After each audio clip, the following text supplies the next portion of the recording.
ਵਾਹਿਗੁਰੂ ਜੀ ਕਾ ਖਾਲਸਾ ਵਾਹਿਗੁਰੂ ਜੀ ਕੀ ਫਤਿਹ। ਗੁਰੂ ਸਵਾਰਿਓ, ਅੱਜ ਆਪਾਂ ਇੱਕ ਡਿਫਰੈਂਟ ਟੌਪਿਕ 'ਤੇ ਗੱਲ ਕਰਨ ਜਾ ਰਹੇ ਹਾਂ। ਤੁਹਾਡੇ ਵਿੱਚੋਂ ਬਹੁਤ ਸਾਰੇ ਜਿਨ੍ਹਾਂ ਦਾ ਆਪ ਗੁਰੂ ਗ੍ਰੰਥ ਸਾਹਿਬ ਜੀ ਦੀ ਬਾਣੀ ਦੇ ਨਾਲ ਪ੍ਰੇਮ ਹੈ ਅਤੇ ਰੋਜ਼ਾਨਾ ਬਾਣੀ ਪੜ੍ਹਨ ਦਾ ਅਭਿਆਸ ਹੈ, ਅਤੇ ਕੁਝ ਐਸੇ ਵੀ ਹੋਣਗੇ ਜਿਨ੍ਹਾਂ ਨੂੰ ਵਿਦ ਮੀਨਿੰਗ ਗੁਰੂ ਗ੍ਰੰਥ ਸਾਹਿਬ ਜੀ ਦੀ ਬਾਣੀ ਪੜ੍ਹਨ ਦਾ ਸ਼ੌਂਕ ਹੈ। ਅਤੇ ਤੁਸੀਂ ਵੇਖਿਆ ਹੋਏਗਾ ਕਿ ਗੁਰੂ ਗ੍ਰੰਥ ਸਾਹਿਬ ਜੀ ਦੀ ਬਾਣੀ ਦੇ ਵਿੱਚ ਗੁਰੂ ਸਾਹਿਬ ਜੀ ਨੇ ਇੱਕ ਪੋਲੀਮੈਥ ਦੀ ਤਰ੍ਹਾਂ ਮਲਟਾਈ ਡਾਈਮੈਂਸ਼ਨਲ ਨੌਲੇਜ ਬਖਸ਼ਿਸ਼ ਕੀਤੀ ਹੈ।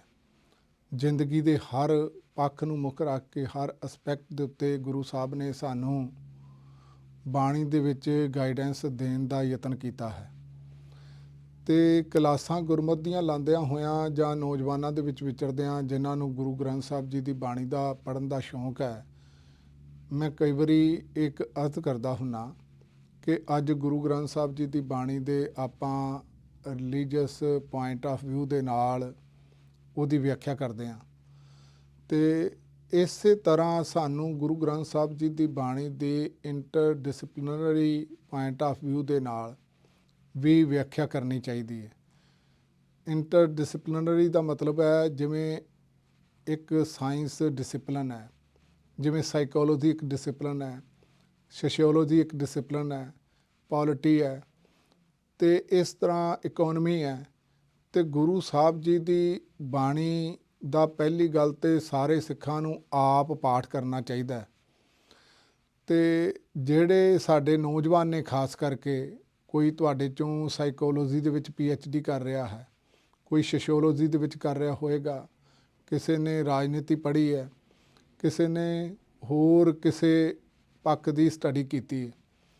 ਅਤੇ ਸਾਨੂੰ ਘੱਟੋ ਘੱਟ ਗੁਰੂ ਗ੍ਰੰਥ ਸਾਹਿਬ ਜੀ ਦੇ 7-8 ਅਰਥਾਂ ਸਮੇਤ ਜ਼ਿੰਦਗੀ ਦੇ ਵਿੱਚ ਵਿਦ ਮੀਨਿੰਗ ਪਾਠ ਜ਼ਰੂਰ ਕਰਨੇ ਚਾਹੀਦੇ ਨੇ। ਅਤੇ ਨਾਲ ਗੁਰੂ ਗ੍ਰੰਥ ਸਾਹਿਬ ਦੀ ਬਾਣੀ ਨੂੰ ਜੀਵਨ ਦੇ ਵਿੱਚ ਜਿਉਣ ਦੇ ਲਈ ਇੱਕ ਲਾਈਫ ਸਟਾਈਲ ਜੋ ਗੁਰੂ ਸਾਹਿਬ ਨੇ ਬਖਸ਼ਿਸ਼ ਕੀਤਾ ਹੈ, ਇਹ ਜਿਵੇਂ ਅਸੀਂ ਇਕੋਨਮੀ ਦੀਆਂ ਥਿਊਰੀਜ਼ ਪੜ੍ਹਦੇ ਹਾਂ ਅਤੇ ਸਾਈਕੋਲੋਜੀ ਦੀਆਂ ਪੜ੍ਹਦੇ ਹਾਂ ਅਤੇ ਹੋਰ ਥਿਊਰੀਜ਼ ਪੜ੍ਹਦੇ ਹਾਂ, ਉਸੇ ਤਰ੍ਹਾਂ ਸਾਨੂੰ ਗੁਰੂ ਗ੍ਰੰਥ ਸਾਹਿਬ ਦੀ ਬਾਣੀ ਇਸ ਤਰ੍ਹਾਂ ਵੀ ਥੋੜ੍ਹੀ ਜਿਹੀ ਇਸ ਪੁਆਇੰਟ ਆਫ ਵਿਊ ਦੇ ਨਾਲ ਵੀ ਪੜ੍ਹਨੀ ਚਾਹੀਦੀ ਵੀ ਗੁਰੂ ਸਾਹਿਬ ਨੇ ਜਿਹੜੇ ਪ੍ਰਿੰਸੀਪਲਸ ਦਿੱਤੇ ਨੇ ਮਨੁੱਖੀ ਵਿਹਾਰ ਦੀ ਬੜੀ ਡੀਪਲੀ ਸਾਨੂੰ ਜਾਣਕਾਰੀ ਬਾਣੀ 'ਚ ਦਿੱਤੀ ਹੈ, ਜੋ ਅੱਜ ਦੇ ਸਾਈਕੋਲੋਜਿਸਟ ਬਿਆਨ ਕਰ ਰਹੇ ਨੇ।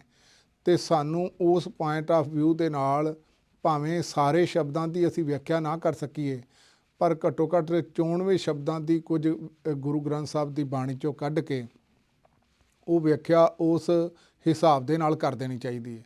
ਅਤੇ ਅੱਜ ਮੈਂ ਥੋੜ੍ਹਾ ਜਿਹਾ ਇੱਕ ਯਤਨ ਕੀਤਾ ਕਿ ਗੁਰੂ ਗ੍ਰੰਥ ਸਾਹਿਬ ਜੀ ਦੀ ਅੰਮ੍ਰਿਤ ਬਾਣੀ ਦੇ ਵਿੱਚੋਂ ਇੱਕ ਟੌਪਿਕ ਲੈ ਕੇ, ਅਤੇ ਜਿਹੜਾ ਕਿਉਂਕਿ ਪਿਛਲੀ ਕਥਾ ਦੇ ਦੌਰਾਨ ਅਤੇ ਦਾਸ ਨੇ ਇੱਕ ਸ਼ਬਦਾਵਲੀ ਵਰਤੀ ਸੀ ਡਨਿੰਗ ਕਰੂਗਰ ਇਫੈਕਟ, ਅਤੇ ਇੱਕ ਵੀਰ ਦਾ ਮੈਨੂੰ ਫੋਨ ਵੀ ਆਇਆ ਸੀ, ਅਤੇ ਮੈਂ ਸੋਚਿਆ ਵੀ ਕਿਉਂ ਨਾ ਉਹ ਕਹਿਣ ਲੱਗੇ ਵੀ ਇਸ ਟੌਪਿਕ ਨੂੰ ਥੋੜ੍ਹਾ ਜਿਹਾ ਹੋਰ ਵਿਸਤਾਰ ਦੇ ਨਾਲ ਸਮਝਾ ਦਿਓ, ਅਤੇ ਉਹਦਾ ਇੱਕ ਡਿਫਰੈਂਟ ਟੌਪਿਕ ਬਣਾ ਕੇ ਵੀ ਇਹੋ ਜਿਹੀ ਟਰਮਨੋਲੋਜੀ ਨੂੰ ਆਪਾਂ ਅੱਗੋਂ ਵੀ ਆਉਣ ਵਾਲੇ ਸਮੇਂ 'ਚ ਵੱਖ-ਵੱਖ ਇਫੈਕਟ ਨੇ, ਕੋਈ ਥਿਊਰੀਜ਼ ਨੇ, ਅਤੇ ਗੁਰੂ ਗ੍ਰੰਥ ਸਾਹਿਬ ਜੀ ਦੀ ਬਾਣੀ ਦੇ ਵਿੱਚ ਕਿਵੇਂ ਉਹਨਾਂ ਦੀ ਗੱਲ ਆਪਾਂ ਜਾਣਕਾਰੀ ਜਾਂ ਗੁਰੂ ਸਾਹਿਬ ਜੀ ਨੇ ਜੋ ਬਖਸ਼ਿਸ਼ ਕੀਤੀ ਹੈ ਉਹਨੂੰ ਜਾਣਨ ਦਾ ਕੋਸ਼ਿਸ਼ ਕਰੀਏ। ਇੱਕ ਘਟਨਾ ਤੋਂ ਸ਼ੁਰੂਆਤ ਕਰਦੇ ਹਾਂ, ਕਿਉਂਕਿ ਜਿਹੜਾ ਡਨਿੰਗ ਕਰੂਗਰ ਇਫੈਕਟ ਹੈ ਨਾ, ਉਹਦੀ ਜਿਹੜੀ ਡੈਫੀਨੇਸ਼ਨ ਹੈ ਅਸਲ ਦੇ ਵਿੱਚ, the Dunning Kruger effect is defined as overestimation of skill by a person with a low skill set.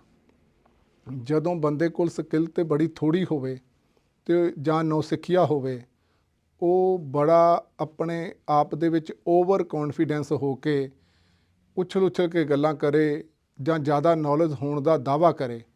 ਤੁਸੀਂ ਕਈ ਵਾਰੀ ਇਹ ਵੇਖਿਆ ਹੋਏਗਾ, ਕਈ ਵਾਰੀ ਆਪਣੀ ਉਹਨੂੰ ਵਿਸ਼ੇ ਦੀ ਜਾਣਕਾਰੀ ਬੜੀ ਘੱਟ ਹੋਵੇ ਪਰ ਉਹ ਓਵਰ ਐਸਟੀਮੇਟ ਆਪਣੇ ਆਪ ਨੂੰ ਕਰੇ। ਇਸ ਤਰ੍ਹਾਂ ਤੁਹਾਨੂੰ ਹਰ ਫੀਲਡ ਦੇ ਵਿੱਚ ਕਈ ਵਾਰੀ ਬੰਦੇ ਮਿਲ ਜਾਣਗੇ, ਜਿੰਨਾ ਘੱਟ ਉਸ ਟੌਪਿਕ ਦੇ ਉੱਤੇ ਬੰਦੇ ਨੇ ਪੜ੍ਹਿਆ ਹੋਏਗਾ ਜਾਂ ਉਹਨੂੰ ਜਾਣਕਾਰੀ ਘੱਟ ਹੋਏਗੀ, ਓਨਾ ਹੀ ਉਛਲ ਕੇ ਜ਼ਿਆਦਾ ਬੜੇ ਓਵਰ ਕੌਨਫੀਡੈਂਸ ਦੇ ਨਾਲ ਗੱਲ ਕਰਨੀ। ਅਤੇ ਗੁਰੂ ਗ੍ਰੰਥ ਸਾਹਿਬ ਦੀ ਬਾਣੀ ਦੇ ਵਿੱਚ ਇਸ ਸਾਈਕੋਲੋਜੀਕਲ ਫਿਨੋਮੀਨਨ ਨੂੰ ਜਿਹੜਾ ਬਾਬਾ ਕਬੀਰ ਜੀ ਨੇ ਬਿਆਨ ਕਰਦਿਆਂ ਹੋਇਆਂ ਕਿਹਾ, ਕਹੋ ਕਬੀਰ ਛੂਛਾ ਘਟ ਬੋਲੈ, ਪੜ੍ਹਿਆ ਹੋਏ ਸੋ ਕਬੂ ਨਾ ਡੋਲੈ। ਇੱਕ ਘਟਨਾ ਤੋਂ ਗੱਲ ਸ਼ੁਰੂ ਕਰਦੇ ਹਾਂ। 1995 ਦੇ ਵਿੱਚ ਅਮਰੀਕਾ ਦੇ ਪੀਟਸਬਰਗ ਦੇ ਵਿੱਚ ਇੱਕ ਘਟਨਾ ਵਾਪਰੀ ਕਿ ਅਮਰੀਕਾ ਦੇ ਪੀਟਸਬਰਗ ਸ਼ਹਿਰ ਦੇ ਅੰਦਰ ਦੋ ਚੋਰ, ਇੱਕ ਸੀ ਮੈਕਾਰਥਰ ਵੀਲਰ ਤੇ ਦੂਸਰਾ ਸੀ ਕਲਿਫਟਨ ਜੌਨਸਨ। ਇਹਨਾਂ ਨੇ ਜਦੋਂ ਚੋਰੀ ਕੀਤੀ, ਬਿਨਾਂ ਮਾਸਕ ਲਾਇਆ ਹੋਇਆਂ ਬੜੇ ਟੌਰ ਦੇ ਨਾਲ ਇਹ ਬੈਂਕਾਂ ਦੇ ਵਿੱਚ ਆਪਣੇ ਹਥਿਆਰ ਲਹਿਰਾਉਂਦਿਆਂ ਹੋਇਆਂ ਦਾਖਲ ਹੋਏ ਤੇ ਲੁੱਟ ਕਰਨ ਤੋਂ ਬਾਅਦ ਇਹਨਾਂ ਨੇ ਕੈਮਰੇ ਦੇ ਸਾਹਮਣੇ ਸਮਾਈਲ ਕਰਦੇ ਹੋਏ ਬਾਹਰ ਚਲੇ ਗਏ। ਪੁਲਿਸ ਨੇ CCTV ਫੁਟੇਜ ਰਾਹੀਂ ਇਹਨਾਂ ਨੂੰ ਵੇਖ ਕੇ ਸ਼ਾਮ ਤੱਕ ਅਰੈਸਟ ਕਰ ਲਿਆ। ਜਦੋਂ ਪੁੱਛਿਆ ਗਿਆ, ਇਹਨਾਂ ਨੂੰ ਇਹਨਾਂ ਦੀ ਵੀਡੀਓ ਦਿਖਾਈ ਗਈ ਤੇ ਹੈਰਾਨ ਹੋ ਗਏ। ਮਨ ਦੇ ਵਿੱਚ, ਜ਼ੁਬਾਨ ਦੇ ਵਿੱਚ ਕੁਝ ਬਦਬੁਦਾ ਰਹੇ ਸਨ ਤੇ ਪੁਲਿਸ ਨੇ ਪੁੱਛਿਆ, ਕਹਿਣ ਲੱਗੇ ਇਹ ਕਿਵੇਂ ਹੋ ਗਿਆ ਵੀ ਅਸੀਂ ਕੈਮਰੇ ਦੇ ਵਿੱਚ ਆ ਗਏ ਹਾਂ। ਤੇ ਉਹਨਾਂ ਦੇ ਵਿੱਚ ਕਹਿਣ ਲੱਗਾ ਵੀ ਮੈਂ ਇਹ ਪੜ੍ਹਿਆ ਸੀ ਕਿ ਜਿਹੜਾ ਲੈਮਨ ਜੂਸ ਹੈ ਉਹ ਇਨਵਿਜ਼ੀਬਲ ਇੰਕ ਦੀ ਤਰ੍ਹਾਂ ਕੰਮ ਕਰਦਾ ਤੇ ਅਸੀਂ ਇਹ ਸੋਚਿਆ ਵੀ ਜੇ ਲੈਮਨ ਜੂਸ ਨੂੰ ਮੂੰਹ 'ਤੇ ਮਲਿਆ ਜਾਏ ਤੇ ਮੂੰਹ 'ਤੇ ਮਲਣ ਤੋਂ ਬਾਅਦ ਉਹ ਕੈਮਰੇ ਦੇ ਸਾਹਮਣੇ ਬੰਦਾ ਇਨਵਿਜ਼ੀਬਲ ਹੋ ਜਾਂਦਾ ਤੇ ਇਹ ਮੈਂ ਤੇ ਲੈਮਨ ਜੂਸ ਮਲਿਆ ਹੋਇਆ ਸੀ, ਮੈਂ ਕੈਮਰੇ ਦੇ ਵਿੱਚ ਕਿਵੇਂ ਆ ਗਿਆ। ਪੁਲਿਸ ਨੇ ਸੋਚਿਆ ਵੀ ਹੋ ਸਕਦਾ ਇਹਨਾਂ ਨੇ ਕੋਈ ਨਸ਼ਾ ਲਿਆ ਹੋਵੇ, ਉਹ ਵੀ ਨਹੀਂ ਸੀ। ਫਿਰ ਉਹ ਸੋਚਿਆ ਵੀ ਮੈਂਟਲੀ ਸਿੱਕ ਹੋਣਗੇ ਜਾਂ ਅਬਨੋਰਮਲ ਹੋਣਗੇ, ਉਹ ਵੀ ਨਹੀਂ ਸੀ। ਫਿਰ ਇੱਥੇ ਹੀ ਦੋ ਸਾਈਕੋਲੋਜਿਸਟ ਡੇਵਿਡ ਡਨਿੰਗ ਤੇ ਜਸਟਿਨ ਕਰੂਗਰ ਨੇ ਇਹਨਾਂ 'ਤੇ ਸਟੱਡੀ ਕਰਨੀ ਸ਼ੁਰੂ ਕੀਤੀ। ਇਹਨਾਂ ਦੇ ਕੋਲੋਂ ਪੁੱਛਗਿੱਛ ਕੀਤੀ। ਉਸ ਤੋਂ ਬਾਅਦ ਹਿਊਮਨ ਟੈਂਡੈਂਸੀ, ਇਹ ਬੰਦੇ ਦੇ ਬਿਹੇਵ ਦੇ ਉੱਤੇ ਉਹਨਾਂ ਨੇ ਐਕਸਪੈਰੀਮੈਂਟ ਕਰਨਾ ਸ਼ੁਰੂ ਕੀਤਾ। ਉਹਨਾਂ ਨੇ ਕਾਲਜ ਦੇ ਕੁਝ ਗ੍ਰੈਜੂਏਟ ਲੋਕਾਂ ਨੂੰ ਲਿਆ, ਉਹਨਾਂ ਨੂੰ ਕੁਝ ਲੈਂਗੁਏਜ ਦੇ ਸੰਬੰਧੀ ਹੋਰ ਸਵਾਲ ਦਿੱਤੇ ਤੇ ਉਹ ਸਵਾਲ ਸੋਲਵ ਕਰਨ ਤੋਂ ਬਾਅਦ ਉਹਨਾਂ ਨੂੰ ਆਪਣੇ ਸਵਾਲਾਂ ਦੇ ਸਕੋਰ ਕਰਨ ਵਾਸਤੇ ਕਿਹਾ ਗਿਆ।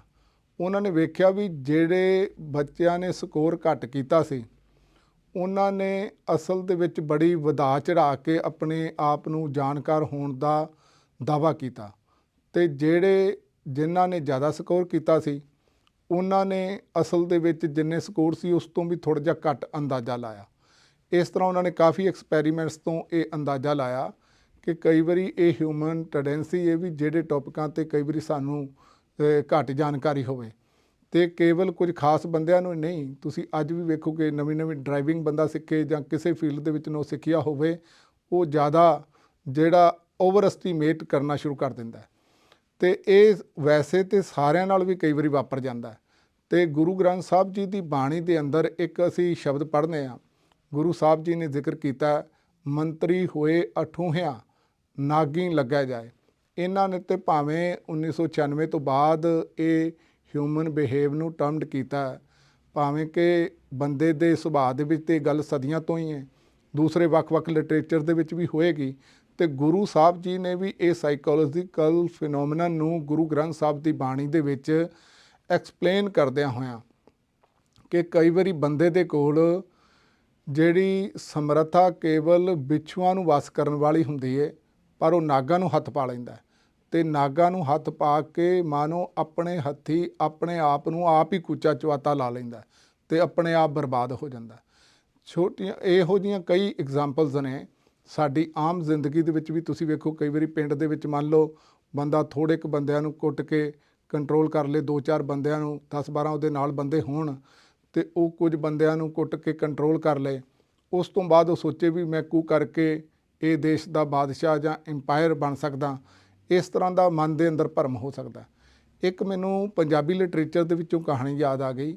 ਸਾਧੂ ਸਿੰਘ ਹਮਦਰਦ ਨੇ ਆਪਣੇ ਜੀਵਨ ਦੀ ਇੱਕ ਘਟਨਾ ਬਿਆਨ ਕੀਤੀ। ਉਹ ਕਹਿਣ ਲੱਗੇ ਵੀ ਮੈਂ ਨਾ ਇੱਕ ਵਾਰੀ ਆਪਣੇ ਸ਼ਹਿਰ ਦੇ ਵਿੱਚ ਸਾਂ ਤੇ ਉੱਥੇ ਇੱਕ ਭੂਤਰਿਆ ਹੋਇਆ ਜਿਹੜਾ ਸਾਹਣ ਚੌਂਕ ਦੇ ਵਿੱਚ ਆ ਗਿਆ। ਲੋਕ ਡਰ ਕੇ ਉਹਦੇ ਤੋਂ ਭੱਜਣੇ ਸ਼ੁਰੂ ਹੋ ਗਏ ਤੇ ਮੇਰੀ ਉਮਰ ਅਜੇ ਛੋਟੀ ਸੀ, ਪਰ ਮੇਰੇ ਮਨ ਦੇ ਅੰਦਰ ਆਇਆ ਵੀ ਮੈਂ ਪ੍ਰਾਣੀ ਲੈ ਕੇ ਸਾਹਣ ਨੂੰ ਭਜਾ ਸਕਣਾ ਤੇ ਜੇ ਭਜਾ ਦਿਆਂ ਤੇ ਲੋਕੀ ਮੇਰੀ ਬਹਾਦਰੀ ਤੇ ਅਸ਼ਸ਼ ਕਰ ਉੱਠਣਗੇ।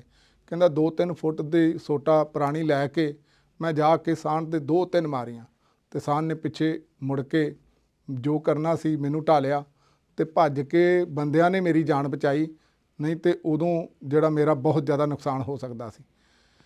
ਸੇਮ ਇਸੇ ਤਰ੍ਹਾਂ ਬੰਦੇ ਦੀ ਜ਼ਿੰਦਗੀ ਦੇ ਹਰ ਫੀਲਡ ਦੇ ਵਿੱਚ ਇਹ ਵਾਪਰ ਸਕਦਾ। ਸਿੱਖ ਕੌਮ ਦੇ ਮਹਾਨ ਵਿਦਵਾਨ ਭਾਈ ਸਾਹਿਬ ਭਾਈ ਗੁਰਦਾਸ ਜੀ ਨੇ ਵੀ ਬੰਦੇ ਦੀ ਇਹ ਟੈਂਡੈਂਸੀ ਦੇ ਬਾਰੇ, ਬੰਦੇ ਦੀ ਇਹ ਬਿਰਤੀ ਦੇ ਬਾਰੇ ਜ਼ਿਕਰ ਕੀਤਾ। ਵੈਦ ਚੰਗੇਰੀ ਊਂਟਣੀ ਲੈ ਸਿਲ ਵੱਟਾ ਕਚਰਾ ਭੰਨਾ, ਸੇਵਕ ਸਿੱਖੀ ਵੈਦਗੀ ਮਾਰੀ ਬੁੱਢੀ ਰੋਵਣ ਰੰਨਾ, ਪਕੜ ਚਲਾਇਆ ਰਾਵਲੈ ਪੌਂਦੀ ਉਗੜ ਗਏ ਸੋ ਕੰਨਾ, ਪੁੱਛੈ ਆਖ ਵਖਾਣਿਆਨ ਉਗੜ ਗਿਆ ਪਾਜ ਪਰਛੰਨਾ। ਭਾਈ ਗੁਰਦਾਸ ਜੀ ਕਹਿੰਦੇ ਨੇ ਕਿਸੇ ਬੰਦੇ ਦੇ ਅੰਦਰ ਸ਼ੌਂਕ ਪੈਦਾ ਹੋਇਆ ਵੀ ਮੈਨੂੰ ਵੈਦਗੀ ਸਿੱਖਣੀ ਚਾਹੀਦੀ ਹੈ। ਉਹ ਕਿਸੇ ਵੈਦ ਕੋਲ ਚਲਾ ਗਿਆ। ਉੱਥੇ ਇੱਕ ਘਟਨਾ ਉਹਨੇ ਵੇਖ ਲਈ ਕਿ ਇੱਕ ਊਂਟਣੀ ਦੇ ਗਲ ਦੇ ਵਿੱਚ ਖਰਬੂਜਿਆਂ ਦੇ ਖੇਤ ਦੇ ਵਿੱਚੋਂ ਖਰਬੂਜਾ ਚਰਦਿਆਂ ਕਿਧਰੇ ਗਲ 'ਚ ਫਸ ਗਿਆ। ਉਹ ਜਦੋਂ ਸਾਹ ਰੁਕਿਆ ਉਹਨੇ ਤੜਫਣਾ ਸ਼ੁਰੂ ਕੀਤਾ। ਫਾਰਮਰ ਨੇ ਭੱਜ ਕੇ ਵੈਦ ਨੂੰ ਜਿਹੜੀ ਇਤਲਾਹ ਕੀਤੀ, ਅਤੇ ਜਦੋਂ ਵੈਦ ਗਿਆ ਉਹਨੇ ਆਪਣੇ ਪਹਿਲੇ ਐਕਸਪੀਰੀਅੰਸ ਦੇ ਮੁਤਾਬਕ ਇੱਕ ਸਿੱਲ ਨੂੰ ਥੱਲੇ ਰੱਖਿਆ, ਦੂਸਰੇ ਉੱਤੇ ਰੱਖ ਕੇ ਵੱਟਾ ਅਤੇ ਉਹ ਖਰਬੂਜਾ ਤੋੜ ਦਿੱਤਾ, ਜਿਹਦੇ ਨਾਲ ਉਸ ਊਂਠਣੀ ਨੂੰ ਸਾਹ ਆਉਣਾ ਸ਼ੁਰੂ ਹੋ ਗਿਆ। ਬਸ ਇੱਥੋਂ ਸਿੱਖ ਕੇ ਉਹ ਕਹਿਣ ਲੱਗਾ ਵੀ ਇਹ ਤਾਂ ਕੰਮ ਹੀ ਕੋਈ ਨਹੀਂ, ਵੈਦਗੀ ਇੰਨੇ ਦਿਨ ਬਰਬਾਦ ਕਰਨ ਦੀ ਲੋੜ ਨਹੀਂ। ਬਸ ਉੱਥੋਂ ਇਹ ਥੋੜ੍ਹਾ ਜਿਹਾ ਨੁਸਖਾ ਲੈ ਕੇ ਅਤੇ ਕਹਿੰਦੇ ਨੇ ਆ ਕੇ ਉਹਨੇ ਕਲੀਨਿਕ ਖੋਲ੍ਹ ਲਈ। ਅਤੇ ਉਸੇ ਪਿੰਡ ਦੇ ਵਿੱਚ ਇੱਕ ਬਜ਼ੁਰਗ ਮਾਤਾ ਕਿਸੇ ਦੀ, ਅਤੇ ਉਹਨੂੰ ਗਲ ਘੋਟੂ ਜਾਂ ਗਲ ਉਹਦਾ ਸੁੱਜਾ ਹੋਇਆ ਸੀ। ਉਹ ਜਦੋਂ ਆ ਕੇ ਉਸ ਮਾਤਾ ਨੂੰ ਲੈ ਕੇ ਆਏ, ਉਹਨੇ ਉਸੇ ਤਰ੍ਹਾਂ ਜਿਵੇਂ ਸਿੱਖਿਆ ਹੋਇਆ ਸੀ ਅਤੇ ਬਿਨਾਂ ਜਿਹੜਾ ਸਕਿੱਲ ਤੋਂ ਇੱਕ ਵੱਟਾ ਥੱਲੇ ਰੱਖਿਆ, ਦੂਸਰਾ ਉੱਤੇ ਮਾਰ ਕੇ ਉਹ ਬੁੱਢੀ ਨੂੰ ਮਾਰ ਦਿੱਤਾ। ਪਿੰਡ ਵਾਲਿਆਂ ਨੇ ਪਹਿਲਾਂ ਤਾਂ ਕਟਾਪਾ ਆਪ ਚਾੜਿਆ, ਫਿਰ ਪਕੜ ਚਲਾਇਆ ਰਾਵਲੈ। ਭਾਈ ਗੁਰਦਾਸ ਜੀ ਕਹਿੰਦੇ ਨੇ ਰਾਜੇ ਦੇ ਦਰਬਾਰ ਦੇ ਵਿੱਚ ਲਿਜਾਇਆ ਗਿਆ। ਪਾਉਂਦੀ ਉਹਨਾਂ ਨੇ ਬੜੀ ਬਲੰਟਲੀ ਲੈਂਗੁਏਜ ਵਿੱਚ ਵੀ ਜੁੱਤੀਆਂ ਪੈਂਦਿਆਂ ਉਹਨੂੰ ਵਾਰ ਨਹੀਂ ਆਈ। ਉਗੜ ਗਏ ਸੋ ਕੰਨਾ, ਅਸਲ ਦੇ ਵਿੱਚ ਫਿਰ ਉਹਦੇ ਕੰਨ ਖੁੱਲ੍ਹੇ ਵੀ ਮੈਂ ਬੜਾ ਨੁਕਸਾਨ ਕੀਤਾ। ਪੁੱਛਿਆ ਆਖ ਵਖਾਣੇ ਉਹਨੂੰ ਉਗੜ ਗਿਆ ਪਾਜ ਪਰਛੰਨਾ, ਉਹਨੂੰ ਪੁੱਛਿਆ ਗਿਆ, ਕਹਿਣ ਲੱਗਾ ਮੇਰਾ ਕੋਈ ਕਸੂਰ ਨਹੀਂ, ਮੇਰੇ ਸਾਹਮਣੇ ਤਾਂ ਇਸ ਤਰ੍ਹਾਂ ਹੀ ਇਲਾਜ ਕੀਤਾ ਸੀ ਅਤੇ ਮੈਂ ਵੀ ਉਸੇ ਤਰ੍ਹਾਂ ਹੀ ਕਰਨ ਦਾ ਯਤਨ ਕੀਤਾ। ਆਪਣੇ ਵੱਲੋਂ ਮੈਂ ਆਪਣੇ ਜੋ ਤਜਰਬਾ ਸੀ ਉਹਦੇ ਮੁਤਾਬਕ ਹੀ ਕੰਮ ਕੀਤਾ। ਅਤੇ ਭਾਈ ਗੁਰਦਾਸ ਜੀ ਨੇ ਇਹ ਐਗਜ਼ਾਮਪਲ ਸਾਨੂੰ ਦਿੱਤੀ ਹੈ। ਅਤੇ ਇਸ ਤਰ੍ਹਾਂ ਅੱਜ ਵੀ ਸਾਈਕੋਲੋਜਿਸਟ ਕਹਿੰਦੇ ਨੇ ਵੀ ਇਹ ਕੇਵਲ ਅਣਜਾਣ ਬੰਦਿਆਂ ਨਾਲ ਹੀ ਜ਼ਿਆਦਾ ਨਹੀਂ ਵਾਪਰਦਾ, ਬਹੁਤ ਸਾਰੀ ਵਾਰੀ ਇਸ ਤਰ੍ਹਾਂ ਹੁੰਦਾ ਹੈ ਸਾਨੂੰ, ਕਿਉਂਕਿ ਇੱਕ ਬੰਦੇ ਨੂੰ ਸਾਰੇ ਟੌਪਿਕਾਂ 'ਤੇ ਜਾਣਕਾਰੀ ਨਹੀਂ ਹੋ ਸਕਦੀ, ਪਰ ਇਹੋ ਜਿਹੇ ਬੰਦਿਆਂ ਦੇ ਵਿੱਚ ਇੱਕ ਜਿਹੜੀ ਹੋਰ ਬਿਰਤੀ ਹੁੰਦੀ ਹੈ, ਜਦੋਂ ਕੋਈ ਗਿਆਨ ਦੇਣ ਦਾ ਯਤਨ ਕਰੇ ਉਹ ਗਿਆਨ ਲੈਣਾ ਨਹੀਂ ਚਾਹ ਰਹੇ ਹੁੰਦੇ, ਉਹ ਸਮੇਂ ਜ਼ਿਆਦਾ ਡੇਂਜਰਸ ਬਣ ਜਾਂਦਾ। ਜਿਵੇਂ ਅਮਰੀਕਨ ਰਾਈਟਰ ਡੈਨੀਅਲ ਬੂਸਟਿਨ ਨੇ ਗੱਲ ਕਹੀ ਹੈ ਕਿ the greatest enemy of knowledge is not ignorance, it is the illusion of knowledge. ਅਤੇ ਜਿਹੜਾ ਅਸਲ ਵਿੱਚ ਇਗਨੋਰੈਂਸ ਵੱਡੀ ਜਿਹੜੀ ਬੰਦੇ ਦੀ ਬਿਮਾਰੀ ਨਹੀਂ ਹੈ, ਸਭ ਤੋਂ ਵੱਡੀ ਜਿਹੜੀ ਬੰਦੇ ਨੂੰ ਇਲਿਊਜ਼ਨ ਹੁੰਦਾ ਨਾ ਵੀ ਮੇਰੀ ਕੋਲ ਨੌਲੇਜ ਹੈ, ਉਹ ਸਭ ਤੋਂ ਵੱਡਾ ਜ਼ਿਆਦਾ ਡੇਂਜਰਸ ਹੈ। ਅਤੇ ਇਹੋ ਜਿਹੇ ਬੰਦੇ ਸਿੱਖਣ ਤੋਂ, ਰਾਏ ਲੈਣ ਤੋਂ, ਐਕਸਪਰਟਿਜ਼ ਨੂੰ ਪੁੱਛਣ ਤੋਂ ਇਨਕਾਰੀ ਹੁੰਦੇ ਨੇ, ਕਈ ਵਾਰੀ ਬਾਰ-ਬਾਰ ਕਹਿਣ 'ਤੇ ਵੀ ਨਹੀਂ ਮੰਨਦੇ। ਔਰ ਧਰਮ ਦੇ ਫੀਲਡ ਦੇ ਵਿੱਚ ਇਸ ਤਰ੍ਹਾਂ ਬਹੁਤ ਕੁਝ ਵਾਪਰਦਾ। ਅਤੇ ਜ਼ਿੰਦਗੀ ਦੇ ਇਸ ਕਰਕੇ ਜਿਹੜੇ ਸਿਆਣੇ ਬੰਦੇ ਹੁੰਦੇ ਨੇ ਉਹ ਆਪਣੀਆਂ ਗਲਤੀਆਂ ਤੋਂ ਸਿੱਖਦੇ ਨੇ। ਅਤੇ ਇੱਕ ਮੈਂ ਆਰਟੀਕਲ ਪੜ੍ਹ ਰਿਹਾ ਸੀ, ਇੱਕ ਡਾਕਟਰ ਕਹਿੰਦਾ ਮੈਂ ਮੈਡੀਕਲ ਫੀਲਡ ਦੇ ਵਿੱਚ ਨਵਾਂ ਗ੍ਰੈਜੂਏਟ ਹੋ ਕੇ ਜਦੋਂ ਹੌਸਪੀਟਲ ਦੇ ਵਿੱਚ ਗਿਆ ਅਤੇ ਉੱਥੇ ਵੇਖਿਆ ਇੱਕ ਬਜ਼ੁਰਗ ਮਰੀਜ਼ ਦੀ ਜਿਹੜੀ ਹਾਲਤ ਜਿਹੜੀ ਬੜੀ ਤੜਫਣ ਵਾਲੀ ਹੋ ਗਈ। ਮੈਂ ਵੇਖਿਆ ਬੜਾ ਔਖਾ ਸਾਹ ਆ ਰਿਹਾ ਸੀ ਅਤੇ ਮੈਨੂੰ ਇਸ ਤਰ੍ਹਾਂ ਲੱਗਾ ਵੀ ਉਹਨੂੰ ਹਾਰਟ ਫੇਲੀਅਰ ਹੋ ਰਿਹਾ, ਅਤੇ ਮੈਂ ਆਪਣੇ ਵੱਲੋਂ ਉਹ ਪ੍ਰਬੰਧ ਕਰਨਾ ਸ਼ੁਰੂ ਕਰ ਦਿੱਤਾ। ਇੰਨੇ ਕਰਦਿਆਂ ਨੂੰ ਇੱਕ ਨਰਸ ਆਈ, ਉਹਨੇ ਬੜੇ ਪਿਆਰ ਦੇ ਨਾਲ, ਉਹ ਜਦੋਂ ਵੇਖਿਆ ਉਹਦਾ ਪਹਿਲਾ ਤਜਰਬਾ ਸੀ, ਉਹਨੇ ਵੇਖਿਆ ਵੀ ਇੱਕ ਡੈਂਚਰ ਜਿਹੜੇ ਆਰਟੀਫਿਸ਼ਲ ਟੀਥ ਸਨ ਉਹ ਬਜ਼ੁਰਗ ਦੇ ਗਲ ਦੇ ਵਿੱਚ ਅੜ ਗਏ ਸੀ, ਜਿਸ ਕਰਕੇ ਉਹਦਾ ਸਾਹ ਲੈਣਾ ਔਖਾ ਹੋਇਆ ਪਿਆ ਸੀ। ਅਤੇ ਉਹਨੇ ਉਹਨਾਂ ਨੂੰ ਬਾਹਰ ਕੱਢ ਦਿੱਤਾ ਅਤੇ ਮੇਰੇ ਵੇਖਦਿਆਂ ਹੀ ਉਹਨੇ ਉਸੇ ਸਮੇਂ ਇਲਾਜ ਕਰ ਦਿੱਤਾ। ਕਹਿੰਦਾ ਮੈਨੂੰ ਉਸੇ ਸਮੇਂ ਬੜਾ ਆਪਣੇ ਆਪ ਦੇ ਉੱਤੇ ਇਹ ਮਹਿਸੂਸ ਹੋਇਆ ਅਤੇ ਅੰਦਰ ਮਨ ਦੇ ਵਿੱਚ ਹਿਊਮਿਲਿਟੀ ਆ ਗਈ ਵੀ ਕਈ ਵਾਰੀ ਬੰਦਾ ਪੜ੍ਹ ਕੇ ਨਹੀਂ, ਤਜਰਬੇ ਦੇ ਨਾਲ ਵੀ ਬਹੁਤ ਕੁਝ ਸਿੱਖ ਸਕਦਾ, ਅਤੇ ਤਜਰਬੇ ਵਾਲੇ ਬੰਦਿਆਂ ਨੂੰ ਕਈ ਵਾਰੀ ਪੜ੍ਹਿਆਂ ਤੋਂ ਵੀ ਜ਼ਿਆਦਾ ਨੌਲੇਜ ਹੁੰਦਾ। ਦੂਸਰੀ ਉਹਨੇ ਐਗਜ਼ਾਮਪਲ ਦਿੱਤੀ ਕਿ ਇਸ ਤਰ੍ਹਾਂ ਮੇਰੀ ਜ਼ਿੰਦਗੀ 'ਚ ਵਾਪਰਿਆ ਵੀ ਇੱਕ ਟੈਕਸ ਹੈਵੀ ਜਿਹੜਾ ਤਕਨੀਕੀ ਪ੍ਰੇਮੀ ਸੱਜਣ ਸੀ, ਮੈਂ ਉਹਨੂੰ ਕੋਲੈਸਟਰੋਲ ਜਾਂ ਬਲੱਡ ਪ੍ਰੈਸ਼ਰ ਦੀ ਗੱਲ ਕੀਤੀ, ਜਿਵੇਂ ਅੱਜ ਵੀ ਅਸੀਂ ਕਈ ਵਾਰੀ ਡਾਕਟਰ ਸਾਨੂੰ ਐਡਵਾਈਜ਼ ਕਰਦੇ ਨੇ ਤੇ ਬੰਦਾ ਆਪਣੇ ਜ਼ਿਆਦਾ ਨੌਲੇਜ ਹੋਣ ਦਾ ਭਰਮ ਪਾ ਲੈਂਦਾ ਤੇ ਉਹ ਐਡਵਾਈਸ ਦੇ ਮੁਤਾਬਕ ਨਹੀਂ ਚੱਲਦਾ। ਤੇ ਕਹਿੰਦਾ ਮੈਂ ਉਹਨੂੰ ਜਦੋਂ ਦਵਾਈ ਦਿੱਤੀ ਤੇ ਉਸ ਤੋਂ ਬਾਅਦ ਉਹਨੇ ਉਹ ਕਿਧਰੇ ਪੜ੍ਹ ਲਿਆ, ਗੂਗਲ ਕਰਕੇ ਦੇਖ ਲਿਆ ਵੀ ਇਹ ਕਿਡਨੀ ਜਾਂ ਲੀਵਰ 'ਤੇ ਅਸਰ ਕਰ ਸਕਦੀ ਦਵਾਈ, ਤੇ ਉਹਨੇ ਦਵਾਈ ਲੈਣੀ ਬੰਦ ਕਰ ਦਿੱਤੀ।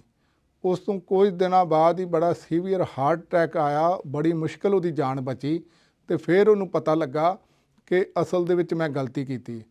ਤੇ ਉਹਨੇ ਕਨਕਲੂਜ਼ਨ ਕੱਢਿਆ ਵੀ ਇਹ ਇਕੱਲਾ ਜਿਹੜਾ ਅਣਜਾਣ ਬੰਦਿਆਂ ਨਾਲ ਨਹੀਂ ਵਾਪਰਦਾ, ਕਈ ਵਾਰੀ ਕਿਸੇ ਇੱਕ ਟੌਪਿਕ 'ਤੇ ਬੰਦਾ ਬਹੁਤ ਜ਼ਿਆਦਾ ਪੜ੍ਹਿਆ ਹੁੰਦਾ ਪਰ ਦੂਜੇ ਟੌਪਿਕ 'ਤੇ ਉਹਨੂੰ ਨੌਲੇਜ ਨਹੀਂ ਹੁੰਦੀ, ਤੇ ਇਸ ਤਰ੍ਹਾਂ ਉਹ ਆਪਣੇ ਜੀਵਨ ਦੇ ਵਿੱਚ ਕਈ ਵਾਰੀ ਜਿਹੜੀ ਆਪਣੇ ਆਪ ਗਿਆਨੀ ਹੋਣ ਦੀ ਓਵਰ ਐਸਟੀਮੇਸ਼ਨ ਕਰ ਸਕਦਾ। ਤੇ ਇਹੋ ਜਿਹਾ ਬੰਦਾ ਇੱਕ ਤੇ ਉਹਦੇ ਡਿਸੀਜ਼ਨ ਜਿਹੜੇ ਪ੍ਰਭਾਵਿਤ ਹੁੰਦੇ ਨੇ ਤੇ ਬੰਦੇ ਨੂੰ ਆਪਣਾ ਨੁਕਸਾਨ ਹੁੰਦਾ। ਤੇ ਇਸ ਤਰ੍ਹਾਂ ਜੇ ਕਿਧਰੇ ਇਹੋ ਜਿਹਾ ਬੰਦਾ ਆਗੂ ਬਣ ਜਾਏ ਨਾ, ਬੜੇ ਕਮਾਲ ਦੀ ਗੱਲ ਗੁਰੂ ਸਾਹਿਬ ਜੀ ਨੇ ਉਦਾਹਰਨਾਂ ਦੇ ਕੇ ਬਾਣੀ ਦੇ ਅੰਦਰ ਕੀਤੀ ਹੈ। ਧੰਨ ਗੁਰੂ ਨਾਨਕ ਸਾਹਿਬ ਸੱਚੇ ਪਾਤਸ਼ਾਹ ਜਦੋਂ ਐਮਨਾਬਾਦ ਦੀ ਧਰਤੀ ਤੇ ਜਾਂਦੇ ਨੇ ਤੇ ਉੱਥੇ ਗੁਰੂ ਸਾਹਿਬ ਜੀ ਨੇ ਜ਼ਿਕਰ ਕੀਤਾ ਵੀ ਕੋਟੀ ਹੂੰ ਪੀਰ ਵਰਜ ਰਹਾਏ ਜਾਂ ਮੀਰ ਸੁਣਿਆ ਤਾਇਆ। ਉੱਥੋਂ ਦੇ ਪਠਾਨਾਂ ਨੇ ਜਿਹੜਾ ਆਪਣੀ ਸਕਿੱਲ ਵਧਾਉਣ ਦੀ ਬਜਾਏ, ਜੋ ਕੁਝ ਵਰਕ ਉਹਨਾਂ ਨੂੰ ਕਰਨਾ ਚਾਹੀਦਾ ਸੀ, ਜ਼ਿੰਮੇਵਾਰੀਆਂ ਨਿਭਾਉਣ ਦੀ ਬਜਾਏ, ਉਹਨਾਂ ਨੇ ਉੱਥੋਂ ਦੇ ਪੀਰਾਂ ਫਕੀਰਾਂ ਦੇ ਨਾਲ, ਸਾਧਾਂ ਸੰਤਾਂ ਨਾਲ, ਜਿਨ੍ਹਾਂ ਨੇ ਕਦੇ ਜੰਗ ਲੜੀ ਨਹੀਂ ਸੀ, ਮੂੰਹ ਨਹੀਂ ਸੀ ਵੇਖਿਆ ਜੰਗ ਦਾ, ਉਹਨਾਂ ਦੇ ਨਾਲ ਸਲਾਹ ਕੀਤੀ। ਉਹ ਕਹਿਣ ਲੱਗੇ ਸਾਨੂੰ ਤੁਸੀਂ ਦਾਨ ਦਕਸ਼ਨਾ ਦਿਓ, ਸਾਡੇ ਕੋਲ ਤਾਂ ਇਹੋ ਜਿਹੇ ਮੰਤਰ ਨੇ, ਉਹਨਾਂ ਦੀਆਂ ਤੋਹਫਾਂ ਦੇ ਮੂੰਹ ਬੰਨ੍ਹ ਦਿਆਂਗੇ, ਉਹਨਾਂ ਦੀਆਂ ਬੰਦੂਕਾਂ ਨਹੀਂ ਚੱਲਣਗੀਆਂ, ਉਹਨਾਂ ਦੀ ਫੌਜਾਂ ਨੂੰ ਅਸੀਂ ਅੰਨ੍ਹਿਆਂ ਕਰ ਦਿਆਂਗੇ। ਤੇ ਗੁਰੂ ਸਾਹਿਬ ਜੀ ਕਹਿੰਦੇ ਨੇ ਉਹਨਾਂ ਸਾਰਿਆਂ ਨੂੰ ਉੱਥੇ ਰੱਖ ਲਿਆ, ਜੋ ਕੁਝ ਚਾਹੀਦਾ ਸੀ ਉਹਨਾਂ ਨੂੰ ਸਾਜੋ ਸਮਾਨ ਪ੍ਰੋਵਾਈਡ ਕਰਵਾਉਣਾ ਸ਼ੁਰੂ ਕਰ ਦਿੱਤਾ। ਜੇ ਤਾਂ ਉਹਨਾਂ ਨੂੰ ਕਿਧਰੇ ਹਥਿਆਰ ਫੜਾ ਕੇ ਉਹਨੇ ਦਿਨ 2-4-10 ਦਿਨ ਟ੍ਰੇਨਿੰਗ ਦਿੰਦੇ, ਹੋ ਸਕਦਾ 2-4 ਸਿਪਾਹੀ ਮਾਰ ਹੀ ਦਿੰਦੇ, ਪਰ ਉਹਨਾਂ ਨੇ ਜਿਹੜਾ ਐਗਜ਼ੈਜਰੇਸ਼ਨ ਦੇ ਤੋਂ ਕੰਮ ਲਿਆ, ਆਪਣੇ ਮੰਤਰਾਂ ਨੂੰ ਵਧਾ ਚੜਾ ਕੇ ਦੱਸਿਆ, ਹਾਲਾਂਕਿ ਉਹਦਾ ਕੋਈ ਵੀ ਰਿਜ਼ਲਟ ਨਹੀਂ ਸੀ। ਤੇ ਗੁਰੂ ਸਾਹਿਬ ਜੀ ਨੇ ਕਿਹਾ ਕੋਈ ਮੁਗਲ ਨਾ ਹੋਆ ਅੰਧਾ, ਕਿਨਾਂ ਨਾ ਪਰਚਾ ਲਾਇਆ। ਤੇ ਗੁਰੂ ਸਾਹਿਬ ਜੀ ਨੇ ਜ਼ਿਕਰ ਬਾਣੀ ਦੇ ਅੰਦਰ ਕੀਤਾ ਕਿ ਇਹ ਉਹਨਾਂ ਦੀ ਅਸਲ ਦੇ ਵਿੱਚ ਓਵਰ ਐਸਟੀਮੇਸ਼ਨ ਕਰਕੇ ਹੀ ਦੁਰਗਤੀ ਹੋਈ। ਔਰ ਹਿਸਟਰੀ ਦੇ ਵਿੱਚ ਬਹੁਤ ਸਾਰੀਆਂ ਐਗਜ਼ਾਮਪਲਸ ਨੇ। ਕਰੂਸ਼ੀਏਟ ਵਾਰ ਹੋਏ ਨੇ ਨਾ ਕ੍ਰਿਸਚਨਾਂ ਦੇ ਵਿੱਚ 11ਵੀਂ 12ਵੀਂ ਸਦੀ ਦੇ ਵਿੱਚ, ਸੈਂਚਰੀ ਦੇ ਵਿੱਚ, ਉਸ ਸਮੇਂ ਦੇ ਪੋਪ ਲੋਕਾਂ ਵੱਲੋਂ ਵੀ ਇਸ ਤਰ੍ਹਾਂ ਮਿਰੈਕਲਸ ਦੀ ਗੱਲ ਪੇਸ਼ੀਨ ਗੋਈ ਕਰ ਦਿੱਤੀ ਗਈ ਸੀ ਵੀ ਤੁਸੀਂ ਜਿੱਤਣਾ। ਤੇ ਜਦੋਂ ਉਹਨਾਂ ਦੀ ਬੜੀ ਬੁਰੀ ਤਰ੍ਹਾਂ ਹਾਰ ਹੋਈ ਤੇ ਬਹੁਤ ਸਾਰੇ ਹਜ਼ਾਰਾਂ ਲੋਕਾਂ ਦਾ ਕ੍ਰਿਸਚੈਨਿਟੀ ਤੋਂ ਯਕੀਨ ਉੱਠ ਗਿਆ ਸੀ। ਇਸ ਤਰ੍ਹਾਂ ਤੁਸੀਂ ਵੇਖੋ ਧਰਮ ਦੀ ਦੁਨੀਆ ਦੇ ਵਿੱਚ ਥੋਕ ਦੇ ਵਿੱਚ ਬੰਦੇ ਇਸ ਤਰ੍ਹਾਂ ਫੇਲ ਹੁੰਦੇ ਨੇ। ਦੋ ਸਾਈਕੋਲੋਜਿਸਟ ਨੇ ਬੁੱਕ ਲਿਖੀ ਹੈ ਵੈਨ ਪ੍ਰੋਫੇਸੀ ਫੇਲਸ, ਵੀ ਜਦੋਂ ਪ੍ਰੋਫੇਸੀਜ਼ ਫੇਲ, ਉਹਨਾਂ ਦਾ ਕਿਤਾਬ ਦਾ ਨਾਮ ਹੈ, ਵੈਸੇ ਹਰ ਧਾਰਮਿਕ ਬੰਦੇ ਨੂੰ ਪੜ੍ਹਨੀ ਚਾਹੀਦੀ ਹੈ। ਤੇ ਉਹਦੇ 'ਚ ਲਿਖਿਆ ਵੀ ਧਾਰਮਿਕ ਬੰਦੇ ਦੇ ਅੰਦਰ ਇੰਨਾ ਡੋਗਮਾ ਹੁੰਦਾ ਵੀ ਕਈ ਵਾਰੀ ਬਿਲਕੁਲ ਬਿਨਾਂ ਸਿਰ ਪੈਰ ਦੀਆਂ ਘਟਨਾਵਾਂ ਤੋਂ ਵੀ ਉਹ ਯਕੀਨ ਇਸੇ ਕਰਕੇ ਕੀਤਾ ਜਾ ਰਹੇ ਹੁੰਦੇ ਨੇ ਕਿਉਂਕਿ ਉਹਨਾਂ ਨੂੰ ਇਸ ਤਰ੍ਹਾਂ ਦੀਆਂ ਕਹਾਣੀਆਂ ਜਿਹੜੀਆਂ ਸੁਣਾ ਕੇ ਜਿਹੜਾ ਅੰਦਰੋਂ ਜਿਹੜਾ ਇੰਟਲੈਕਚੁਅਲੀ ਤੌਰ 'ਤੇ ਡੈਮੇਜ ਕਰ ਦਿੱਤਾ ਹੁੰਦਾ। ਤੁਸੀਂ ਵੇਖੋ ਕਈ ਵਾਰੀ ਪੰਜਾਬ ਦੇ ਵਿੱਚ ਸੁਣਿਆ ਹੋਵੇਗਾ ਤੁਸੀਂ, ਬਹੁਤ ਸਾਰੇ ਸਾਧ ਉਹਨਾਂ ਦੇ ਚੇਲੇ ਕਹਿਣਗੇ ਵੀ ਸਾਡੇ ਡੇਰੇ ਦੇ ਵਿੱਚ ਲੈਂਟਰ ਪੈ ਰਿਹਾ ਸੀ ਤੇ ਅਚਾਨਕ ਸੀਮਿੰਟ ਖਤਮ ਹੋ ਗਿਆ ਤੇ ਮਹਾਂਪੁਰਸ਼ਾਂ ਨੇ ਕਿਹਾ ਚਲੋ ਰੇਤੇ ਦੇ ਨਾਲ ਹੀ ਲੈਂਟਰ ਪਾ ਦਿਓ, ਤੇ ਅੱਜ ਤੱਕ ਉਹ ਲੈਂਟਰ ਖੜਾ ਹੋਇਆ ਹੈ। ਇਸੇ ਤਰ੍ਹਾਂ ਸੰਗਤ ਬਹੁਤ ਆ ਗਈ, ਲੰਗਰ ਮਸਤਾਨਾ ਹੋ ਚੁੱਕਾ ਸੀ। ਬਾਬਾ ਜੀ ਨੇ ਕਿਹਾ ਵੀ ਇਹ ਲੰਗਰ ਤੇ ਚਾਦਰ ਪਾ ਦਿਓ, ਤੇ ਹਜ਼ਾਰਾਂ ਸੰਗਤਾਂ ਆਈਆਂ, ਲੰਗਰ ਛਕਦੀਆਂ ਰਹੀਆਂ ਤੇ ਲੰਗਰ ਖਤਮ ਨਹੀਂ ਹੋਇਆ। ਇਸ ਤਰ੍ਹਾਂ ਦੀਆਂ ਬਹੁਤ ਸਾਰੀਆਂ ਜਿਹੜੀਆਂ ਗੱਪਾਂ ਤੁਸੀਂ ਧਾਰਮਿਕ ਬੰਦਿਆਂ ਕੋਲੋਂ ਸੁਣੋਗੇ, ਅਖੌਤੀ ਸੋ ਕਾਲਡ ਰਿਲੀਜੀਅਸ ਲੋਕਾਂ ਕੋਲੋਂ। ਉਹਦਾ ਕਾਰਨ ਹੈ ਵੀ ਇਹੋ ਜਿਹਾ ਬੰਦਾ ਜਿਹੜੇ ਵੀ ਫੀਲਡ ਦੇ ਵਿੱਚ ਆ ਜਾਏ, ਭਾਵੇਂ ਉਹ ਜੇ ਰਾਜਨੀਤੀ ਦੇ ਵਿੱਚ ਅਗਵਾਈ ਕਰਨ ਲੱਗ ਜਾਏ ਵੱਡੀਆਂ ਵੱਡੀਆਂ ਗੱਪਾਂ ਦੇ ਰਾਹੀਂ, ਜਿਹਦਾ ਲੋਕਾਂ ਨੂੰ ਨੌਲੇਜ ਨਹੀਂ ਹੁੰਦਾ, ਬਾਅਦ 'ਚ ਖਮਿਆਜ਼ਾ ਭੁਗਤਣਾ ਪੈਂਦਾ। ਜੇ ਰਿਲੀਜੀਅਸ ਫੀਲਡ ਦੇ ਵਿੱਚ ਆ ਜਾਏ ਫਿਰ ਜਿਹੜੇ ਲੋਕਾਂ ਦੇ ਨਾਲ ਬੜੀ ਵੱਡੀ ਬੇਇਨਸਾਫੀ ਹੁੰਦੀ ਹੈ, ਸਾਰਾ ਕੁਝ ਲੁੱਟਿਆ ਜਾਂਦਾ। ਤੇ ਸੋ ਕਾਲਡ ਬਹੁਤ ਸਾਰੇ ਲੋਕ ਜਿਹੜੇ ਅੱਜ ਸੌਦਾ ਸਾਧ ਨੂੰ ਤੁਸੀਂ ਵੇਖੋ, ਬੜੇ ਚੇਲੇ ਨੇ ਜਿਹੜੇ ਉਹਨੂੰ ਅੱਜ ਵੀ ਰੱਬ ਸਮਝਦੇ ਨੇ। ਇਹ ਜਿਹੜਾ ਗੁਰੂ ਸਾਹਿਬ ਜੀ ਨੇ ਬਾਣੀ ਦੇ ਅੰਦਰ ਜਿਹੜਾ ਸਾਨੂੰ ਇਹਨਾਂ ਟੌਪਿਕਾਂ 'ਤੇ ਜਾਣਕਾਰੀ ਦਿੱਤੀ ਹੈ, ਇਹ ਜਦੋਂ ਅਸੀਂ ਡੀਪਲੀ ਸਮਝ ਲਾਂਗੇ ਨਾ ਫਿਰ ਸਾਨੂੰ ਪਤਾ ਲੱਗ ਜਾਏਗਾ। ਤੇ ਇਹਦਾ ਇੱਕੋ ਹੀ ਢੰਗ ਹੈ ਇਸ ਤੋਂ ਬਚਣ ਦਾ, ਇਹ ਫਿਨੋਮੀਨਨ ਤੋਂ ਬਚਣ ਦਾ ਢੰਗ ਹੈ ਕਿ ਕਿਸੇ ਜਿਹੜੀ ਟੌਪਿਕ ਦੀ ਬੜੇ ਚੰਗੇ ਢੰਗ ਦੇ ਨਾਲ ਉਹਦੀ ਜਿਹੜੀ ਨੌਲੇਜ ਹਾਸਲ ਕੀਤੀ ਜਾਏ। ਜਦੋਂ ਅਸੀਂ ਗੁਰੂ ਗ੍ਰੰਥ ਸਾਹਿਬ ਦੀ ਬਾਣੀ ਦੀ ਨੌਲੇਜ ਹਾਸਲ ਕਰਾਂਗੇ, ਫਿਰ ਸਾਨੂੰ ਰਿਲੀਜੀਅਸ ਤੌਰ 'ਤੇ ਜਿਹੜੇ ਲੋਕ ਨੇ ਇਹੋ ਜਿਹੇ ਉਹ ਓਵਰ ਐਸਟੀਮੇਟ ਕਰਦੇ ਨੇ, ਡੇਰੇਦਾਰ ਨੇ, ਹੋਰ ਲੋਕ ਨੇ, ਉਹਨਾਂ ਦੇ ਝਾਂਸੇ ਤੋਂ ਅਸੀਂ ਬਚ ਜਾਵਾਂਗੇ। ਇਸੇ ਤਰ੍ਹਾਂ ਹਰ ਫੀਲਡ ਦੀ ਚੰਗੀ ਨੌਲੇਜ ਅਤੇ ਸੈਲਫ ਅਵੇਅਰਨੈਸ ਅਤੇ ਜਿਹੜੀ ਕੈਲੀਬ੍ਰੇਸ਼ਨ ਹੈ ਨਾ ਬੰਦੇ ਦੀ, ਅਸਲ ਦੇ ਵਿੱਚ ਉਹਦੇ ਵਿੱਚ ਵੀ ਬੰਦਾ ਆਪਣੇ ਆਪ ਨੂੰ ਜ਼ਿਆਦਾ ਵਧਾ ਕੇ, ਜੋ ਕੁਝ ਹੈ ਉਸ ਤੋਂ ਜ਼ਿਆਦਾ ਵਧਾ ਕੇ ਪੇਸ਼ ਕਰਦਾ। ਅਤੇ ਇਹ ਸਾਨੂੰ ਜਦੋਂ ਅਸੀਂ ਗੁਰੂ ਗ੍ਰੰਥ ਸਾਹਿਬ ਜੀ ਦੀ ਬਾਣੀ ਅਤੇ ਜਿਸ ਵੀ ਟੌਪਿਕ 'ਤੇ ਅਸੀਂ ਸਾਨੂੰ ਪਤਾ ਨਾ ਹੋਵੇ, ਪਹਿਲੀ ਗੱਲ ਦੂਜਿਆਂ ਨੂੰ ਅਸੀਂ ਰਾਏ ਨਾ ਦਈਏ ਤਾਂ ਕਿ ਦੂਜੇ ਦਾ ਨੁਕਸਾਨ ਨਾ ਹੋਵੇ। ਅਤੇ ਜੇ ਆਪ ਅਸੀਂ ਡਿਸੀਜ਼ਨ ਲੈਣਾ ਅਤੇ ਉਸ ਵਿਸ਼ੇ ਦੇ ਬਾਰੇ ਚੰਗੀ ਤਰ੍ਹਾਂ ਅਧਿਐਨ ਕਰਨ ਦੇ ਲਈ ਵੈਸੇ ਕਈ ਦਿਨ ਚਾਹੀਦੇ ਹੁੰਦੇ ਨੇ, ਬੰਦੇ ਕੋਲ ਇੰਨਾ ਟਾਈਮ ਨਾ ਹੋਣ ਕਰਕੇ ਫਿਰ ਬੰਦਾ ਜਦੋਂ ਤੁੱਕੇ ਲਾਉਂਦਾ ਅਤੇ ਫਿਰ ਇਸ ਤਰ੍ਹਾਂ ਹੀ ਹੁੰਦਾ ਜੋ ਗੁਰੂ ਗ੍ਰੰਥ ਸਾਹਿਬ ਜੀ ਦੀ ਬਾਣੀ 'ਚ ਵੀ ਕਿਹਾ ਵੀ ਮੰਤਰੀ ਹੋਏ ਅਠੂਹਿਆਂ ਨਾਗੀ ਲੱਗਾ ਜਾਏ, ਆਪਣੇ ਕਾ ਹੱਥੀਂ ਆਪਣਾ ਦਾ ਕੂਚਾ ਆਪੇ ਲਾਏ। ਇਹ ਜ਼ਿੰਦਗੀ ਦੇ ਬਹੁਤ ਸਾਰੇ ਜਿਹੜੇ ਪਹਿਲੂਆਂ ਦੇ ਉੱਤੇ ਇਹ ਜਿਹੜਾ ਬੰਦੇ ਦੀ ਜਿਹੜਾ ਇਹ ਇਫੈਕਟਿਵ ਕੰਮ ਕਰਦਾ।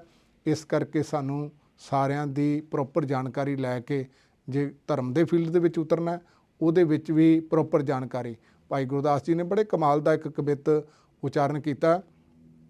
ਉਹਨਾਂ ਨੇ ਆਪਣੀ ਵਾਰ ਦੇ ਵਿੱਚ ਉਹਨਾਂ ਨੇ ਵਾਰ ਦੇ ਵਿੱਚ ਜ਼ਿਕਰ ਕੀਤਾ, ਚਾਕਰ ਸਭ ਸਦਾਏਂ ਦੇ ਸਾਹਿਬ ਦਰਬਾਰੇ, ਨਿਵ ਨਿਵ ਕਰਨ ਜੁਹਾਰੀਆਂ ਸਭ ਸੈ ਹਥਿਆਰੇ, ਮਜਲਸ ਬਹੁ ਬਫਾਏਂ ਦੇ ਬੋਲ ਬੋਲਣ ਭਾਰੇ, ਗਲੀਏ ਤੁਰੇ ਨਚਾਏਂ ਦੇ ਗੱਜ ਸ਼ਾਹ ਸਵਾਰੇ, ਰਣ ਵਿੱਚ ਪਿਆ ਜਾਣੀਆਂ ਜੋਧ ਭੱਜਣ ਹਾਰੇ।